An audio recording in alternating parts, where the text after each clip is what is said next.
United States submarine base at Key West, Florida. A dispatch that quoted President Truman's press secretary, Charles Ross, as saying that President Truman has no knowledge of any secret project by this government that would give substance to the existence of such objects. Ross also said that both the Air Force and the Navy deny that such objects... You did it again. I wasn't ready. I literally said I'm going to hit record. Oh, I was too busy talking over you to hear what you were saying. That was my bad. So maybe you should get your shit together. Hey, what's up? My name's Noelle, and while you just got scared by Oliver being a fucking weirdo in the shadows of your home, in my this is the most lights that's ever been on in my home, first of all. Cora's snoring her fucking tits off right there. We're screaming, and my mom is passed out cold on the couch.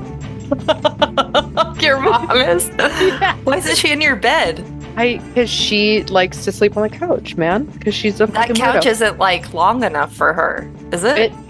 It is, but right, well. And also the couch folds down. She doesn't fold it down. She does it? Yeah, fucking weird. Well, and I've been waiting all day to say this. Okay, say it. Introduce myself. What's up, gorgeous? This is DJ Baller Chelsea, which is an inside joke that only you and I will get. Yeah. Yep. But I can't believe she just sleeps on the couch instead of in your bed. Don't you have like a king size bed? I have a Tempur-Pedic queen. Not Tempur-Pedic. It's a purple mattress. I don't know why it's in. Plenty of room for you and your mom. Yeah. She just, even when I'm not here, she won't sleep in my bed. She likes to be in here. I don't know, man. I don't know. So anyway. Also, she won't hear this for 365 days because my mom listens to the podcast, but she claims that her phone puts it out of order. So just recently, my mom learned about the Fresno night crawlers. Your mom's listening, but through alphabetical order. She goes, the episode you did November 1st with you said the aliens that look like they're wearing the sweatpants. I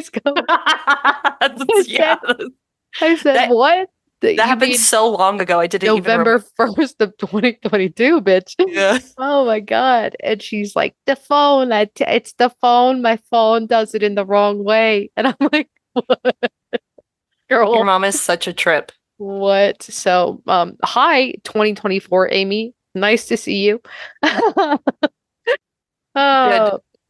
We're doing well. I hope you have a great sleep. Yep. On the couch. Merry in a Christmas. Fully illuminated apartment. Yeah. And everyone's just click-clacking and being loud.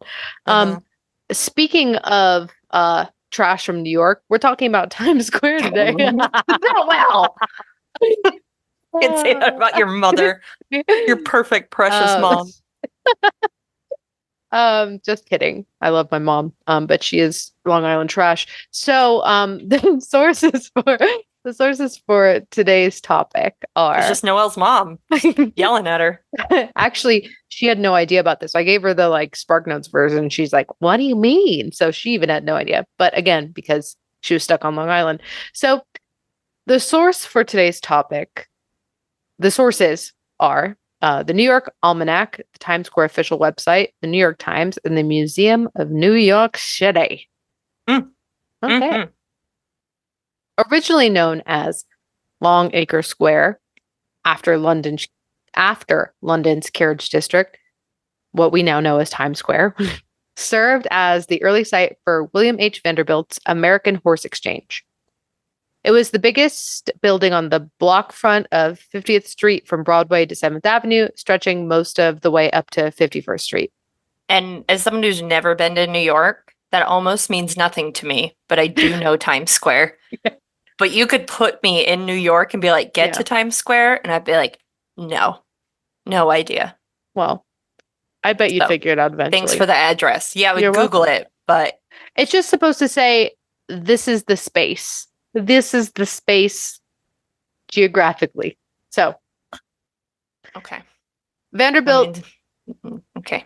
It's just, that's the area. Vanderbilt brought in millionaire horsemen, whom the New York Times in 1894 called, quote, gentlemen of vast means to whom profits were of no consequence.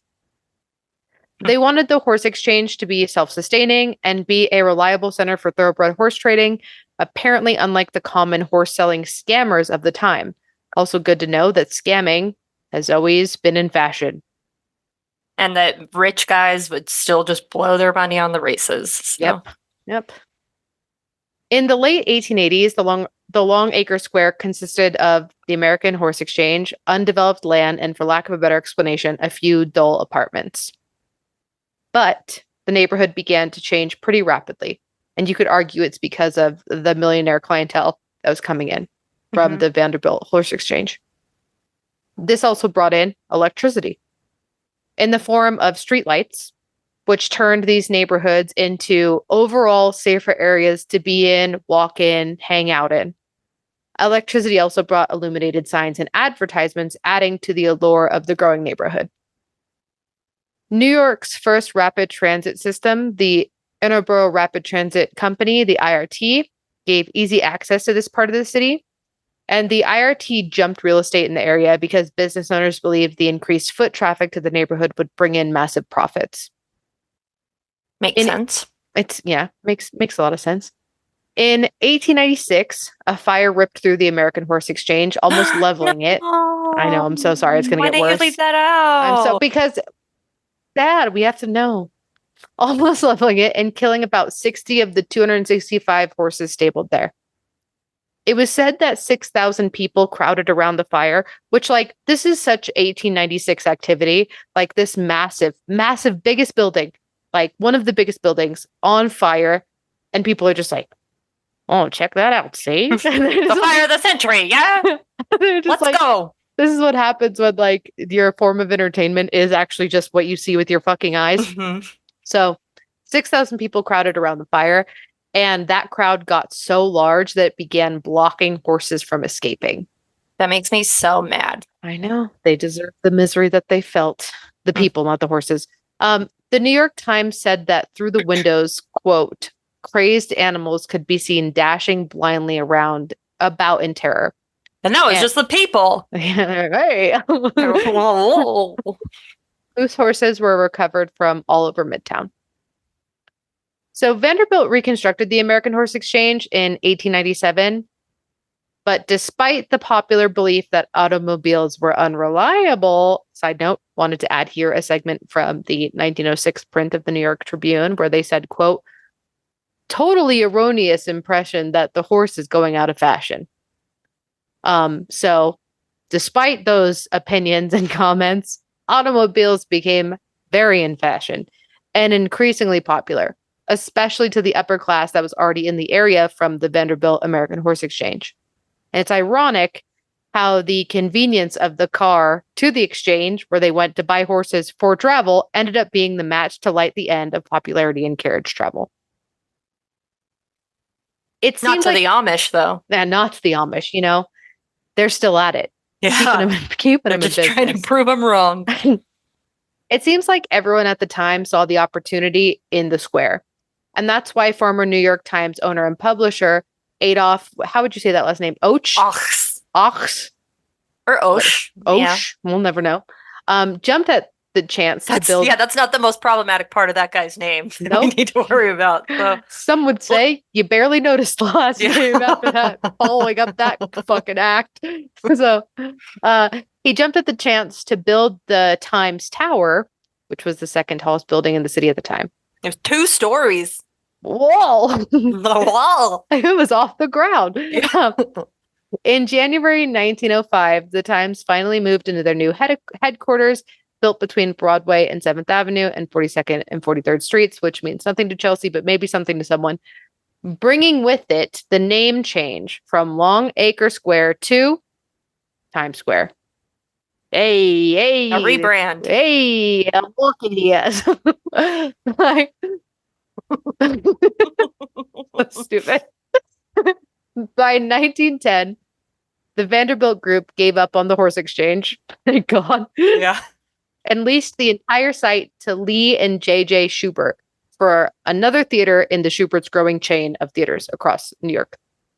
The Schuberts were economical, reusing a lot of the original walls of the American Horse Exchange. Even the riding ring would end up being converted into a theater auditorium. They put up a 3-story nightclub space that extended back behind the old walls to 50th and 7th and opened the theater with Al Johnson's 1911 debut in La Belle Paris. Almost effortlessly, Times Square became associated with theater. And by World War I, most legitimate theaters had moved to Times Square from the other entertainment districts further downtown, bringing with it popular bars, restaurants, and high-end hotels like the Astor and the Knickerbocker. Just to show how popular this area has become, in 1905, the first year of operation, the IRT Times Square station had almost 5 million passengers. By the late 1920s, the city built subway lines, elevated lines, and bus routes, all stopped at West 42nd Street, Times Square, and it became a natural hub of the city. As the 1920s progressed, the economy boomed. And honestly, it was one of the first big moments for indulgence, not just in New York, but in the Americas. Stock prices skyrocketed to levels disconnected from reality. Banks basically gave away loans, and the need for greed led business owners to produce an overwhelming surplus of goods. And I don't know if you all are paying attention to timelines or public school has fucking failed you, but the perfect storm of these factors hit on Tuesday, October 29th, 1929, when the entire economic structure came tumbling down in a little something called the Great Depression. And obviously, this would come through and basically cut the growth of Times Square off at the knee. The city went from riches to rags overnight. Stocks crashed, anxious investors offloaded their shares, causing a full-blown nosedive in the market. On the now known Black Tuesday, the market lost $14 billion in value, which That's is crazy. Insane. To think about it in like 1929 prices. Yeah, that's insane. That's fucked. Escalating the already escalated panic, resulting in an additional loss of $30 billion.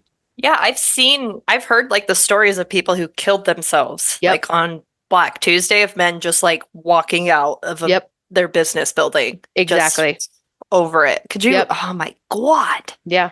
Imagine living through World War I and then getting hit. Actually, you know what? I can't imagine living through war and an economic crisis. I take that back. Some would say we've done it once in 2007 and we're about to do it again, baby. You know? So what does history do when no one pays attention? Repeats itself. Yeah, and Noelle's windows are painted shut probably from her landlord. Otherwise, she would have escaped off the top floor years ago. I would have gone right out. Also, I don't live high. I'm on the 3rd floor. I live high enough to just break my ankles and get another bill I can't pay. Yeah, you live just off the ground enough to be inconvenienced. Yeah, but not to end it all. Yeah, like these brave soldiers. No, I'm just kidding. It's super fucked up. I can't believe you said that.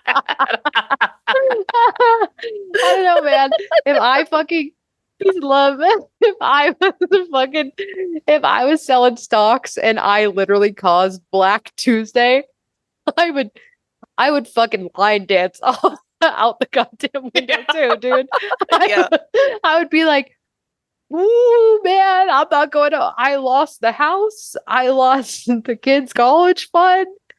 I've ruined the entire American economy. Oh, you can't, like, you know, your wife may forgive you if you bankrupt the family, but the American government fucking is not, bitch. And there's someone who holds a grudge. It's the American government, the IRS. They're fucking coming for you. And honestly, as far as I'm concerned, it's like the IRS was in there holding them at gunpoint, so they jumped off. But anyway, that's what fucking happened. And ultimately, the market crashed by almost 89% from its peak in early September. The banks failed, businesses went bankrupt, setting the stage for a decade of unparalleled struggle. And New York City, being the financial epicenter where it originated, was also where its impact was most profoundly felt. People lost their savings either to the banks or by just trying to survive. They lost their jobs and homes. By 1932, half of the city's factories had closed. Nearly 1/3 of New Yorkers were unemployed compared to the 1/4 in the rest of the country, and approximately 1.6 million residents relied on assistance. Even those who maintained employment were hit with substantial pay cuts. At the time of the crash, under the leadership of Mayor Jimmy Walker, New York City lacked centralized municipal services for job opportunities or rescue efforts. There were no central traffic, highway, or public works departments. Street cleaning was handled by individual boroughs. 5 separate parks departments existed. Unemployment insurance was non-existent. And initially, the Department of Public Welfare had no available funds. I'm surprised that parks departments persevered. But they were like 5 separate. Like, that's the thing, is it kind of reminds me of exactly what we went through in 2020, except this was why we have these like government assistance programs, right? This is why we have these safety nets, because of the Great Depression and Black Tuesday. But when you ignore them, you get what happened in 2020, where people are picking up the phone, calling the unemployment line, 50 times in 5 minutes, and it's just getting ring, or hung up, disconnected. Like, it's the same thing in different font. Yeah. It's not maintaining it and ignoring it is the same as not having it at all, which is what people had here. And so by saying 5 separate parks departments existed, that was basically just 5 individual dudes. It was the neighborhood watch of parks departments. Yeah. It was just 5 guys, one living in Midtown, one living in Brooklyn, and they were just like, I like trees. And like, that was the parks department. Like, that's what that consisted of. Fuck it, I'm working. And then they just kept showing up. Good for them, honestly. They're the real heroes of this story. Yeah, that was literally it. And like many cities at the time, New York relied on charitable institutions and private benefactors to support their poor, homeless, and hungry. However, these organizations openly acknowledged their incapacity to meet the demands faced by the Depression. And this is how we get, the Wayne family becoming the benefactor of Gotham. There was no infrastructure. It was just one billionaire superhero funding the entire fucking city. Except we didn't get the Waynes, we got the Vanderbilts. So, fuck him also. But, despite the Depression, do you know what profession seems to always boom no matter where the economy sits? I'm going to say this not because I know what the episode's only about, but because I'm an educated person. Yep. And I'm going to say sex. You better fucking believe it, bitch. And I encourage you all to read the Vice article, quote, "Are we headed for a recession as sex workers?" End quote. That's the title. Because that's the tried and true and even historical answer. Sex work. Theaters in the once booming Times Square struggled to survive, and many did what they had to do to keep the lights on, like becoming what we now would know as cheap grinder houses. A grindhouse or action house is a theater that mainly shows low-budget horror, splatter, exploitation films, or adult X-rated films. That I had no idea. Yeah, baby, history. According to historian David Church, this theater type was named after the, quote, grind policy, a film programming strategy dating back to the early 1920s, which continuously showed films at cut-rate ticket prices that typically rose over the course of each day, aka grinding out these films nonstop. Some people think the name comes from the grind of barkers out on the streets trying to get you into the seats. Others think it comes from their proximity to burlesque venues where people would, quote, bump and grind on each other. Either way, this was the start of popularity in grindhouses. Soon, other forms of adult entertainment arrived in the area, like live sex shows and burlesque. Hit the blocks. Former high-end restaurants became nickel and dime eateries. Peep shows, dance halls, and penny arcades took over Times Square. This change in the neighborhood turned 42nd Street into New York's own red light district. So fun. We love that. And while World War II got us out of the Great Depression, it only added to Times Square's reputation. Soldiers on leave or who were temporarily stationed before shipping out would flock to Times Square like moths to a flame to indulge in partying, drugs, and sex. Also adding to this, Construction restrictions during the war worsened conditions by halting the city's building boom of the 1920s. Times Square had begun a descent into every vice, sin, or depravity you could imagine. World War II even brought a literal, physical, and almost symbolic end to what once was Times Square. In May of 1942, Mayor LaGuardia announced a dim out, mandating that all lights to either be turned off or redirected downwards. This was to protect the city from potential enemy attacks. And the lights That's scary, isn't it? And the lights that once made Times Square safe and inviting were literally and metaphorically turned off. Also, I just feel like turning the lights off in a city isn't going to stop them from bombing you. Peace and love. Peace and love. Yeah. You know what I mean? I'm not a war general, but I just feel like if they're flying over and they've got the little bitch, they've got the big boy in the tank. They're not going to be like, oh, I actually don't see a single light on. Let's turn it around, actually. Like they've already, if there's one thing Oppenheimer has taught us, it's that they already calculated the amount of gas they needed based on dropping the bomb and coming back. They don't got enough to come back with the bomb. So lights aren't going to help you when math is involved. Exactly. If anything, they should have doubled down and shown every light on the boobs of the sex workers, and then they would have been like, it's too beautiful to bomb. Yeah. Then they would have just like turned it to the ocean and dropped it, honestly. Yeah. Let's take a time machine. They would have just landed peacefully, ending the war. They would have been like, I do declare. These beautiful tits. They would have turned into Nixon and Kennedy for some reason. I don't know why I got that voice. That's not what the boobies can do for you. That's just what I imagine LaGuardia sounding like, because I hate that airport. And so he's just the worst president ever. He's just fucking Nixon. Talking about Matt Rife on Patreon, I'm like, we are making the stupidest fucking low-hanging jokes right now. And we did not get a Netflix special. Yeah, that's all I'm saying. That's all I'm saying. So thank the troops for the tits. Anyway. I'm expecting you to do it. I had it in me. Anyway. Oh my fucking God. So, Anyway. In the 50s. Oh, fuck off. In the 50s, they tried to clean up the area with zoning rules, but it didn't do much.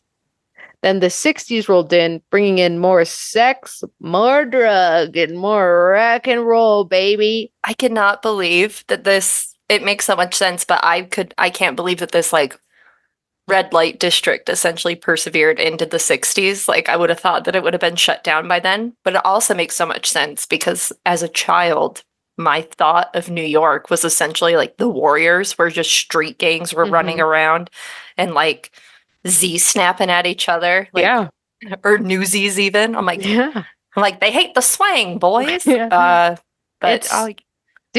spoiler alert, goes past the 60s, mama.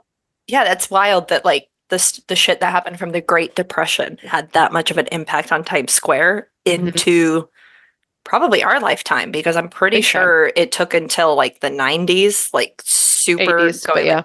Yeah, that's insane. So my lifetime. Your lifetime. Yeah. I was still a zygote. But so the 60s, baby. The 60s also brought in a renaissance of adult entertainment in a way. Even though Playboy was founded in 1953, it didn't gain mainstream popularity till the 60s, which also brought in one of its competitors, Penthouse, in 1965. And honestly, the rise of commercialized porn in the 60s could be its own episode that we dive into. I didn't want to go off on the tangent here, but it's super interesting. Times Square was lucky enough to see their grindhouse showings turn into 25-cent peep show, a big craze that hit these little adult blocks. And I had pictures and I totally forgot to add them here because I'm a piece of shit and they're just sitting on my fucking computer right now. You know what? You don't have to post porn on the research doc. It's totally cool. But it's not porn. It's like the advertisements. It's like 25 Oh. cents. And it's like a Sailor Jerry type style girl with their tits out. It's very cool. Now you've denied me art. I know. I'm so sorry. I'll send it to Honestly, you. how dare you? Okay. I'll send it to you. So, and this brought in fucking money. These like 25-cent peep shows really kicked off in 1966. And other quote adult businesses jumped on that bandwagon, selling adult films and adult toys. 24-hour X-rated theaters began to pop up like weeds, and even to this day, the famous Blue Store and DVD stands next to the New York Times building. So if you're in town, you can go to what's in Times Square, like the M&M's factory, and then you can also go get, like Anal Fisting 7. So profits from sex and drugs shot up, and by 1968, the mob was in the picture, bringing in more prostitution for both men and women. I want to emphasize that. The one thing about Times Square is that it almost, male prostitution almost surpassed female prostitution. And by prostitution, I mean sex work. So sorry. I think I've heard about this a little bit from last podcast on the left. They've done like a few things. They did the assassination of Versace, and that guy was whoever killed Versace was like part of this. And since it was like illegal to do any porn, the way that like they would do these like super quick in and out, like rent a hotel room, shoot the scene, and then everybody would leave. So it's like almost so many anonymous different people too, because they'd be like, yeah, I need like $25, and then they would go. Like that had to have been insanely rampant of like. Yeah, this is where the rent by the hour shit comes into play. Yeah. So interesting. Obviously, the mob also brought in more drugs and gambling. Some would say the classic racket. They were able to hide in plain sight by both mob protection and just natural human traffic, because even though like the Great Depression made Times Square turn into a red light district, it was still one of the biggest hubs, like transportation hubs. So just literal bodies moving through rush hour also helped kind of like hide it. And it's the classic, like, mind your fucking business New York mentality. Keep your fucking eyes straight. What they're doing to the left and the right has nothing to do with you. It's, and it really comes from like this, you have to commute through this area and you're going to see people shooting up, shitting and sucking dick all right next to each other. Might even be the same person doing all three. And guess what? You still got to get to fucking work on time. So you just keep it moving. So that definitely helped them also hide in plain sight. And obviously cops turned a massive blind eye to Times Square, not just because that's the NYPD, one of the, I imagine that's because of the mob being involved.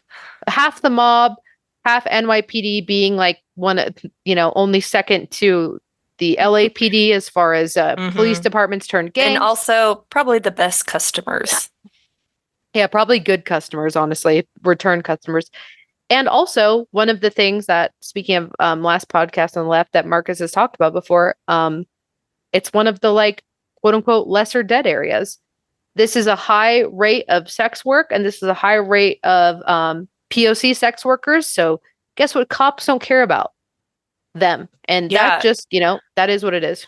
Yeah, something I'm kind of thinking about just in the back of my mind while you're talking about this is like the drag scene and like all the club kids like RuPaul in this era where like partying hard was like part of the culture. And I wonder if this is also part of it because they're not going to care about like it is like less dead zones. That's a really good point because you'll find out about how less dead it is in a second.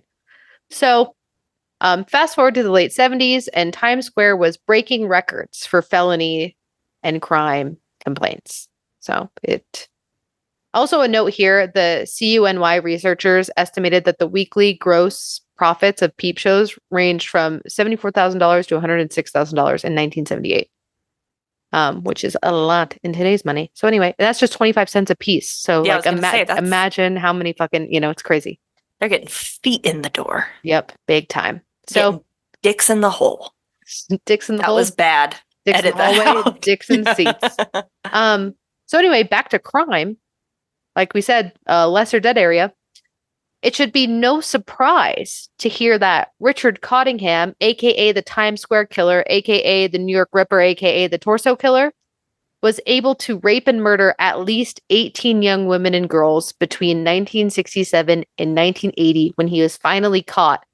By no help of police, by the way. It was like pretty much his coworkers who were like, hey, you fucking guys, pretty sure this dude's killing people. Hello. And then like the few fucking brave sex workers who had actually gone and reported him, which as we know is not done, because reporting a violent Johns as a sex worker not only puts a target on your back by the police, because you'll go in there to report a crime and then turn around and get arrested.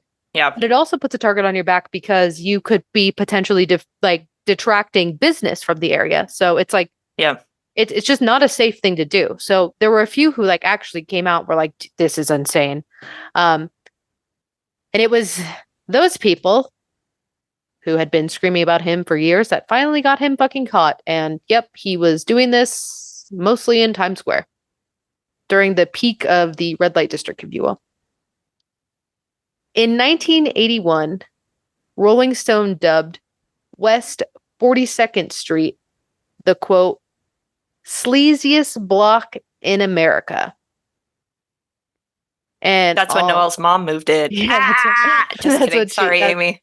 Don't be mad at me in 3 years when you finally hear this when she finally hears this. And I'll go ahead and say it here, that Ronald Reagan brought crack to Times Square in 1986. And obviously, the already high crime rate skyrocketed. And I also want to mention here, I didn't go into this because I didn't want to like get lost on a tangent about it. But there were also mention of, at this point, when crack was brought into Times Square, that underage, I don't even want to say sex work. There were a lot of trafficking. There was a lot of trafficking of underage kids happening at this time specifically. And I would like to think that this is what caused the change, but it definitely wasn't. It wasn't that kids were finally being dragged into like this criminal depravity. It was, unfortunately, pretty much landlords. Yeah. Once the money starts to get affected, that's when people will actually give a shit. Yeah. Unfortunately. Landlords were the ones who were able to push the local legislative hands and start the redevelopment project focused on revitalizing 42nd Street as a theater and entertainment center. Why? It kind of looks like they just wanted to be able to take part in the egregious rent jumps that New York City as a whole was like taking part in. And that's hard to do when you are like a crack capital. Yeah. So what do? They turn it into fucking Disneyland. EDCNY, or New York City Economic Development Corporation, has an article on the 42nd Street development project, and it states, quote, starting in the early 80s, however, 42nd Street slowly transformed from an area that people avoided at all cost to one where millions of people passed through each year. This transformation was thanks to continued collaboration between the City of New York, the State of New York, and private developers and investors. It didn't happen overnight, but today the block is revitalized, full of brightly lit theaters, attractions, and restaurants, constantly brimming with people from all over the world. NYC EDC was proud to help lead the effort to transform this once dangerous and rundown 42nd Street into an economic engine and tourist destination. End quote. And Carl Weisbrod, former president of the 42nd Street Development Project, said, we've taken an area that was the symbol of the worst of the city and transformed it into the symbol of the best of the city. Yeah, it sounds like a wise broad to me. Yeah. I too am a wise broad. And with the help of lots of corporations, advertisements, and good old-fashioned forced marketing and American consumerism, baby, Times Square went from the 25-cent peep show to the most horrific tourist trap in America. I look And forward that- to never going to New York. Mhm. It's like at the bottom of my list. I will say, Times Square is a fucking shithole. It's nothing. It's got nothing. It's not cool. There's like, if you want to go like sit fucking dicks to butts in a crowd full of people and get like pushed around and probably catch some crazy sickness that no vaccine can save you from, go to Times Square. But like, there's no reason for it. Yeah, It's a shit show. It's like getting there is a nightmare, leaving there is a nightmare. Like what are you really trying to do? Like yeah. have a I photo don't want to go op? anywhere where I have a hard time parking. There is no And I parking. can't park there.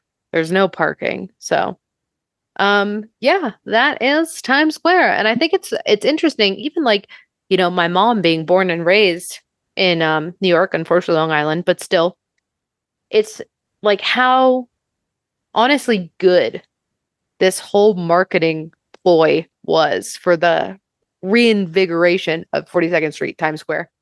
That this was in her lifetime and she doesn't even remember this. Like I couldn't even recall this ever being a thing. Yeah, it's wild because like obviously I'm like the 80s, like I came in as a mere baby, Mm-hmm. but I distinctly remember New York being like a criminal shithole based on like everything you would hear about it.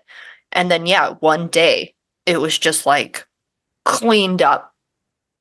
And I think Yeah. like the person who took the most credit for it was Rudy Giuliani, which is so wild to see his like very public fall from grace because he acted like he was the one who cleaned up New York, and that's what made him so like popular. And good old fashioned Republican heavy handedness is what got Mhm. New York cleaned up. But it was the fucking Economic Development Corporation. It was Yeah. just like, hey, let's just run all of these businesses out of town, and we're gonna put in the M&M store. And Vegas was like, it worked for us. Yeah. That's I how you mean, get the fucking mob out. Candy. and you want to know the thing too is like not just candy, but like they specifically, and this maybe it was actually, I don't know. I was gonna say maybe it because it is illegal. That's why they did it, but I doubt that they had laws back then that prevented you from having a 24-hour sex shop next to Yeah. like a children's toy store. But that's what they did. Like that's what they did to start this like economic development project was literally buying out these like, X-rated entertainment centers and putting in a children's toy store. Yeah, I And don't I'm even like, see him buying them out. I see him just rezoning it and be Mhm. like, you're not zoned for it anymore. And it's just like that's what they did. And to think that like there was a moment in time where you had, you know, Peep Show, neon sign Peep Show right next to, like fucking teddy bear store, a Yeah, Build-A-Bear. something for the whole family. Yeah, honestly. It's crazy to think about. But yeah, I don't know, it's so American also to think that like this Times Square became violent and dangerous and dirty. And dirty, I mean like, there was just used needles and Yeah, literally paraphernalia trashed. around, just like it was fucked up. And it's almost hard to conceptualize when you look at it now. But it's like, how American is that? It's just a fucking advertisement disguised as a landmark. It is just the definition of American capitalism and consumerism. Mm-hmm. Just incarnate. It became a tulpa of itself. American consumerism and capitalism became a tulpa and manifested physically as Times Square today.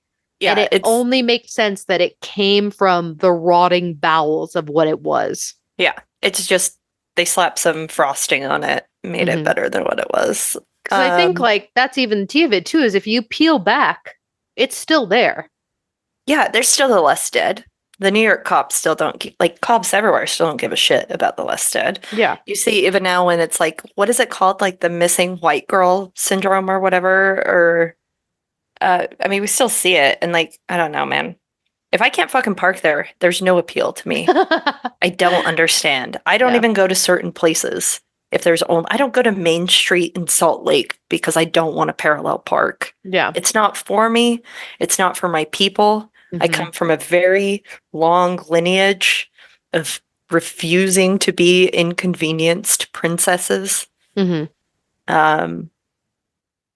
Not for me. It would have been cool though. Like I've never been to like a red light district. Like you hear about them in Amsterdam and stuff. It would be cool to go see something like that, but that only happens with like legalization and protection. Yeah, I was gonna say, Red light district with laws and order. yeah, you wouldn't see like the red light district, like how it is in Amsterdam. Obviously, in Amsterdam, it has its problems too, but they have obviously decriminalized sex work and protect sex workers. So, that's a start. So, yeah, that's Times Square, baby. I learned so much. No idea. They swept all of it, all this history under the rug.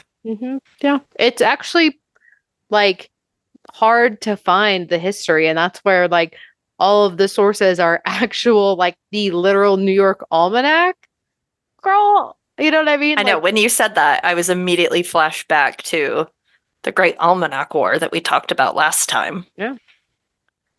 The Museum of New York City, Times Square official website, like, because they did such a good job of marketing this fucking polished turd. So, well, we're going to cover something too that's like local history that I had never heard of, was like the Mormon island where they just banished people to. I can see that from my house, and I had no idea. Like, there was a banishment island and people lived on it? Yeah. Also, I just added pictures to the doc at the end. So these are some examples of Times Square. I also love that last one where you have a burlesque girl, or honestly, she's probably a sex worker, like getting dressed in between two parked cars in a building. And then there's the cop beating down a John, and someone has written over it, "Greetings from New York City." I think that's great. Yeah. It is just so fascinating. Honestly, it just kind of looks like Vegas. It looks like old Vegas. Yeah, it looks kind of like Fremont Street if you know where to look still. Yep. Also, do you see that like the magazine stand is like mostly men? Yeah, mostly gay porn. Super fun. And the blow up doll? Yeah. She has seen better days. It is interesting. So also those prices, man. 10 cents. 10 cents to see some titties, girl. Damn. And then the Golden Dollar presents topless from 1 to 3 a.m. The perfect time. This is fascinating. I know. You know what? The world premiere of Peepholes. Yeah, the world premiere of Peepholes makes me think of how I so desperately want an original movie poster of Deep Throat, which again, the renaissance of fucking porn, baby, in the 60s. That would be a good look. It's weird that Linda Lovelace helped save America. That's the American dream, honestly. Yeah. We've got to do a deep dive into deep dive into Deep Throat. Deep dive into Deep Throat, girl. Write that down. We've got to do the deep dive into the adult entertainment industry in the 60s, because both the good and the bad. I think that would be super interesting. There was a documentary about like an adult bookstore, and it even like surpassed Blockbuster at one point. Like when all of Blockbuster went out of business, I think this adult store was still there. And the reason why I watched it was because Alaska Thunderfuck was used to work there, and they talked about like places like that almost become a symbol of free speech because it's like we are selling this like really niche art that's like, yeah, a little fucked up, but what is happening like with like trafficking and stuff like that, like they're like, we're getting people in here to collect and appreciate the art form, but then you have these like senators who are involved in these actual sex scandals are the ones trying to shut it down. And it was almost like they stayed open out of principle. And I think that a lot of this stuff like almost can like represent that. And when you get into like the art movement or art collection of it, and then it's also on the flip side of something can like so symbolically be like a fuck you to society that at the same time it's also victimizing everybody involved. Like, yeah, I think that like sex work is one of those like interesting topics because but honestly also no, because much like everything, it has its good side and its bad side. Like there are people who are doing it because they love it and they enjoy it and it's their career, and then there are people who are violently forced into it and abused. But you could say that about a lot of different things. I think that it's just so extreme because in the worst cases it could be so violent and life altering and life ending, where, you know, not many other professions have that type of pendulum swing. yeah. And then you have it echoed, right? Because like, how do we get to that pendulum swing where it's so dangerous and so violent? How could something that comes from pleasure and enjoyment and euphoria turn into something so dark and evil? And you have to think that like it's probably connected to our like our our constraints and restrictions and our fucking like WASP ideology. Yeah, the deeply ingrained Puritan culture. Yeah, the puritanical culture of it all. Because at the end of the day, that's what prevents us from creating laws that protect sex workers. And I think like the gray area is where things become dangerous and violent and where people get hurt and killed. I think it's all in that gray area. And why do we have it as a gray area? Because deep to our core, we are still shitty little pasty white disease infested motherfuckers on the goddamn Mayflower, bitch. Like, it does not matter how far in the future we've gotten, how AI is going to take all our jobs. We are still puritanical pieces of shit. And it sucks because you could also say that the reason why like the pendulum swings in such a negative way on consumers of sex work is the same puritanical stigma that has created a fetish, that creates an addiction, that creates a reliance. And it's like, that doesn't come out of nowhere. But that's because you've put the fetishization on it. You demonized it. You know put it in you've put it in the dark. And it's like literally what happened with like fucking Times Square. The second you turn off the lights, that's when shit starts happening. Yeah, exactly.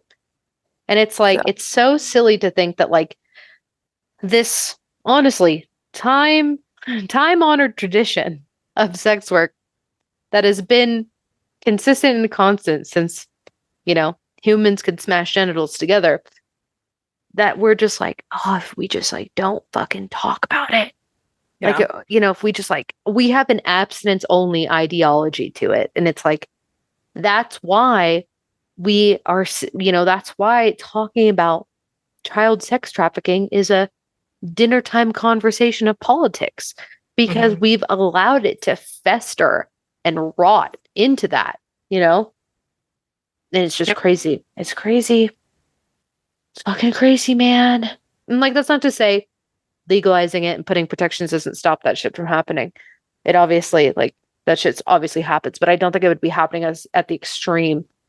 I even think about it in like our fucking little Mormon bubble where literally the governor made porn the public health crisis of Utah. And I'm like, hey, bitch, our air is so bad that it's like the equivalent of smoking like 10 packs a day. But porn is the problem. And so much so that they have made it illegal to view it. If you're in the state of Utah right now and you try to pull up Pornhub, it's going to come up with a like, your legislators have blocked this. It's crazy. That's crazy. 1 sec. Don't choke and die. She's choking and dying. Yeah. Also, don't tell the governor, but it's still on Twitter, bitch. But it's just like, it's so also in the Utah bubble of it all. It's so interesting that like we're a state that screams about like the small party. We're in a state that screams about like get the government off my shit, and then meanwhile you can't even access a 18 and over website if you live in the state and you are 18 and over and you are a consenting adult watching other consenting adults. Like it's fucking Yeah, it's crazy. oh sorry. Don't die. Up and down the wrong too. Yeah, there's like even signs that says like porn kills. Remember like the porn kills? Yeah, Or porn kills. Cosmopolitan is porn. Those like billboards that were up for a while. Yeah. And I was like, is it porn? I haven't read a Cosmo in forever. I used to just read them for like the. I thought that they like the whole thing with that was like because Cosmo would do like 10 tips to like give better blowjobs or shit like that. Yeah, but the tips were terrible. Yeah, the tips were like squeeze the nuts. You're like, one of them was like put pepper on his face so that when he orgasms, he gets two sensations at once and it will blow his mind. And I remember reading that as a child and remembering it was ridiculous. But denying that sex exists is not the way to keep sexual acts healthy. And I think that's like a big issue with like there was a whole thing in like Britain where a lady got a mammogram on like a talk show with like live and like the doctor was showing how to do it and the lady was like fully topless and it went like fucking viral here and it was like look at what they're doing and it was like oh that's a mammogram in a way that isn't displayed on like a cantaloupe of like somebody doing it like I'm seeing like, exactly what you're supposed to do but it was like immediately sexualized and it went. And that is such an American thing, I feel, because whenever you hear about the stories of like the couple who went to the doctor saying they couldn't get pregnant, it's because like they were doing anal the whole time. Like, and you go, oh, classic American. Like it literally is like, that they're from like Peace and Love, Alabama. And you're like, but that's just where we're at. Like, that's who we are. Like, that's just what we're known for. We are the country of puritanical beliefs. And it is still very much like, we are an abstinence only country for the most part. And, it's funny because that's why, and not funny because that's why we have stories like this coming out constantly and often. And also why we have these extreme STD rates. Like Utah is a abstinence only state. They do not teach sex teenage education. Pregnancy. We have high teenage pregnancy and we also have high teen STD rates and STI rates. And it's like, what do you think? Like, be so fucking for real. It's crazy. And like by making it taboo, you're making it illustrious. You're making it a delicious little snack. You know what I mean? Yeah. It's like how we let little kids tell their bishops about any sexual encounter or thought that they've ever had, and that's supposed to be normal for salvation. And these are your friend's dad is a volunteer into that position. Yeah. And that's also why it goes unreported. And then you have like all this again, child sex abuse happening. Handled internally, and there's no laws to say to like make some of these people mandatory reporters. Yeah, it's just so it's because they don't want to talk about it because they want to pretend it doesn't happen. And like even if it only happened to 0.002% of people and children, which is still too many, you have to fucking have laws and regulations for it. Like, come on, it's just ignoring it does not make it go away. Yeah, and it's like, why do you fucking idiots think like priest and nun fetishes are huge? You know what I mean? It's not because the Catholics have a really like healthy view of sex education. Like, come on. It's just, I don't know. It's so fucking crazy to me. So anyway, we'll have to dive into that one. Yeah. I feel like we just really exposed some stuff. But this was fascinating. Good fucking job. Yeah, there you go. There it is, baby. Speaking of cool things. Speaking of things that you should not taboo and talk about, we have a link tree in all of our bios. We are at Go to Hell Podcast. I'm at Noelle Fain. That is at Sithlard. And in this link tree in our bios, you can find links to our Patreon. Dollar gets you in. Fun episode this week. We talked about Matt Rife controversy, which is fun. You can also find a link to our merch. 100% of proceeds are donated. You can find a link to Kelly Holloran or at Wildwood Owl on Etsy. She makes cool stuff for us, and she makes cool stuff in general. So check that out. The holidays are coming. It's a fun little treat. And we also have a link to our Discord server, our Facebook group, or the rumors, and I don't know why you need it, but links to listen to us, which is anywhere podcasts are heard. Cool. Perfect. Also, thank you to, I just logged into our bonfire. Thank you to everyone who bought the Death to Pickleball shirts. Hell yeah. You need to get that fixed. We'll probably have new merch coming. We've had some pretty...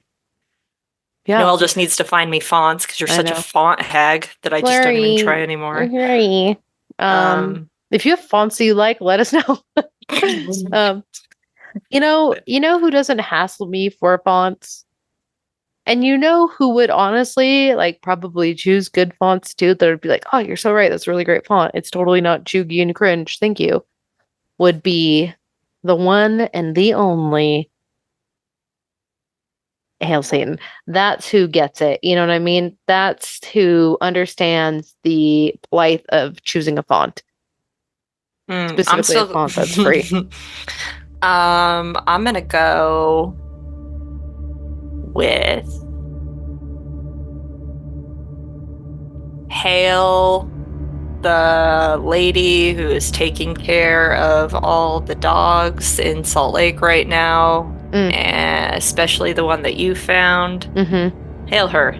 Yeah, big hail to her. Hail to Foster. Big hail to Fosters. Okay, let's get the full gutty. All right, bye. Bye.